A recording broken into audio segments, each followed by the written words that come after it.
Bom dia, vamos de novas atualizações de Os Miseráveis. Como eu estava comentando com vocês ontem, né, o Marius e a Cosette estão realmente aí nesse momento, né, de primeira paixão, primeiro amor, e a gente também fica sabendo que ele vai pra lá todos os dias depois das 10 da noite, que é o horário, né, que Jean Valjean e, né, a moça que toma conta ali da casa vão dormir.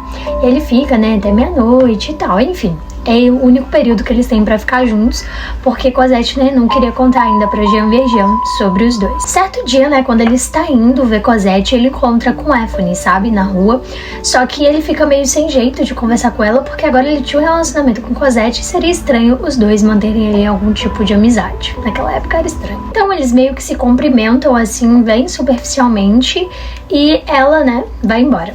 Só que no dia seguinte, quando Marius também está indo ver Cosette, ele vê ela de longe e, pra evitar novamente o contato com ela, ele troca de rua. E aí ela fica tipo, oxe, por que ele tá me evitando? E aí ela segue ele. Aí ela vê ele entrando, né, nessa casa que ela tinha passado o endereço pra ele, né? E, né, ligando os pontos, percebeu que ele estava indo se encontrar com a Cosette, com a moça que morava ali. Só que o que acontece, enquanto ela estava ali próximo da casa, né, ela viu que ele entrou por uma fresta, sabe, no portão.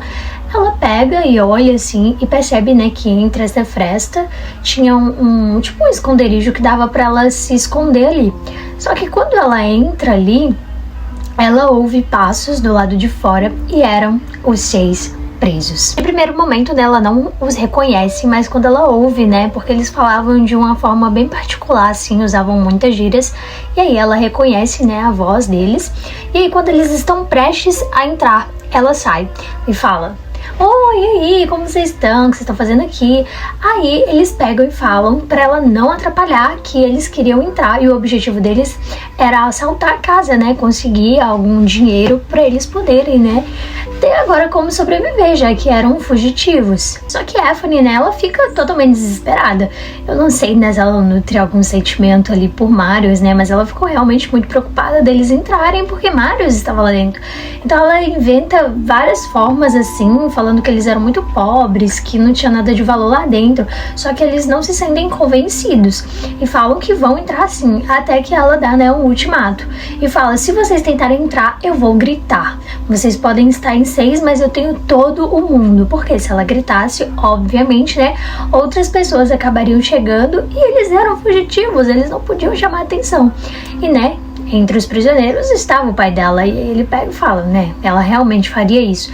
Então eles ficam num beco sem saída e acabam indo embora. E Anthony salva a noite, meus amigos. E aí, em paralelo, a gente vê o que estava acontecendo, né, dentro da casa, no jardim. Quando Marius chega, né, ele percebe que a Cosette estava com os olhos muito vermelhos. Aparentemente, né, ela havia chorado muito. E quando ele questiona o que havia acontecido, ela fala que o pai pedira para que ela fizesse as malas, que eles iriam partir. Não, e não é tipo assim só uma mudança de casa. Ela estava indo para a Inglaterra. E Marius fica totalmente desesperado, né? Tem até uma hipérbole aqui, né?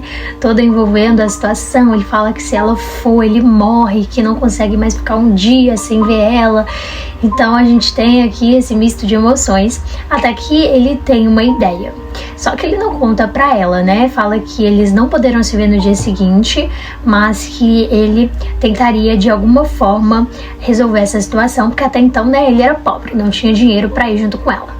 A gente descobre que esse plano de Marius envolve o avô, né? Como vocês sabem, né, ele saiu expulso, né, depois que o vô descobriu que ele recebera o título de barão, que quem ele estava visitando era o pai, né, então ele nunca gostou do pai de Marius. Então houve aquela briga e ele foi expulso de casa, e até então já havia 4 anos que eles não se viam. E o avô, né, por mais que ele externalizasse para as outras pessoas que não queria saber dele, que ele era um ingrato, ele por dentro estava totalmente devastado, ele sentia muita falta dele, ele sempre ficava naquela esperança de que algum dia o Marius ia vir vê-lo. Mas depois de 4 anos ele tava até meio que, né, sem esperanças de que isso aconteceria. Mas até que chega um dia em que ele está ali, né, sentado na sua lareira, como de costume, e chega, né, como se fosse um mordomo ali da casa, e pergunta pra ele: o senhor está ocupado? O senhor poderia receber o senhor Marius? Aí ele fala: o quê? Marius. E aí acabou meu sprint, amigos. A gente bem sabe, né, que Marius é muito orgulhoso. Eu não sei se realmente por amor a Cosette ele terá coragem, né, de pedir algum valor, alguma parte da herança, não sei. Mas saberemos no próximo sprint.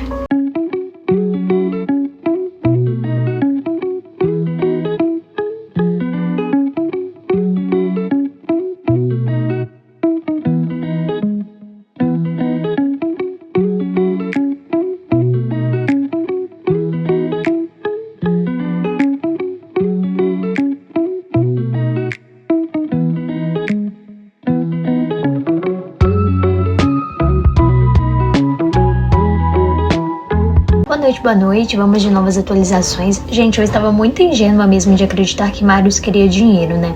Ele foi até a casa do avô para pedir autorização para se casar com a Cosette, né? Porque naquela época ele precisava dessa autorização, porque ele era muito jovem, ele só tinha 21 anos ainda. E aí, quando ele chega, né, o avô, de primeiro momento, eu achei que ele teve uma atitude bem sensata. Ele fala, como vocês, né, que não tem dinheiro algum, vão sobreviver. É totalmente irresponsável você querer se casar com essa jovem. Só que aí depois tudo cai por terra quando ele fala, eu tenho uma ideia, você não precisa casar com ela. A transforme em sua amante.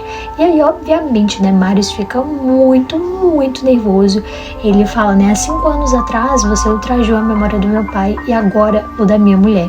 E aí ele sai revoltado. O senhor, né, meio que se arrepende, começa a gritar por ele, mas ele já está longe. E aí tem um breve corte na história onde a gente vai entender o motivo real do Jean Valjean querer sair às pressas de Paris, né, e ir pra Inglaterra. Ele sempre andava com umas roupas bem assim, esfarrapadas mesmo, pra não chamar muita atenção, querendo ou não, né, ele era um foragido. E aí ele viu Thénardier em um desses passeios que ele fazia pela cidade. Ele viu Thénardier e sabia que ele estava solto. E aí, não só uma, mas várias vezes, e, né, temendo pela segurança dele, pela segurança de Cosette, ele agora precisa sair o mais rápido possível de Paris. As coisas ficam ainda piores quando um dia, né, ele sentado no jardim, cai um bilhete no colo dele, escrito em letras muito grandes, mude-se. Aí que ele ficou totalmente desesperado. E aí a gente retoma, né, pra história de Marius. Ele e Cosette só se viam durante a noite, então Marius passou o dia todo ansioso, né, porque já tinha 48 horas que ele não via ela. E aí quando ele chega na casa, porém ele tem uma surpresa. Está vazia, não tem ninguém. Cosette não está sentada no banco esperando por ele, não está sentada na escada. Ele roda por todo o jardim, as janelas estão fechadas, as luzes, né, da casa estão apagadas. Ele grita pelo nome dela, mas ninguém responde. Eles já foram embora. E aí, do nada, no meio, né, desse completo silêncio, surge uma voz gritando por ele. Senhor Marius, é o senhor que está aí? E ele fala, sim, sou eu. E aí a voz parecia muito, né, com a de Daphne, dizendo pra ele, corra que seus amigos estão te esperando na barricada. E aí a gente lê, né, depois, um pouquinho na frente, que está acontecendo um motim em Paris, né, meio que uma revolta. E aí a gente não tem mais nenhuma atualização. E eu trago, né, obviamente, no sprint de amanhã. E vamos de paginômetro. Eu iniciei o de hoje na página 1052 e consegui finalizar na página 1094. Vou deixar aqui também pra vocês, né, no próximo take, o meu progresso na leitura pelo Scooby. Já a gente chega em 70%. Aliás, eu acho que hoje a gente já chega em 70%. Gente, está muito próximo do fim. Então foi isso. Muito obrigada pela companhia de vocês até aqui e nos vemos amanhã. Beijinhos!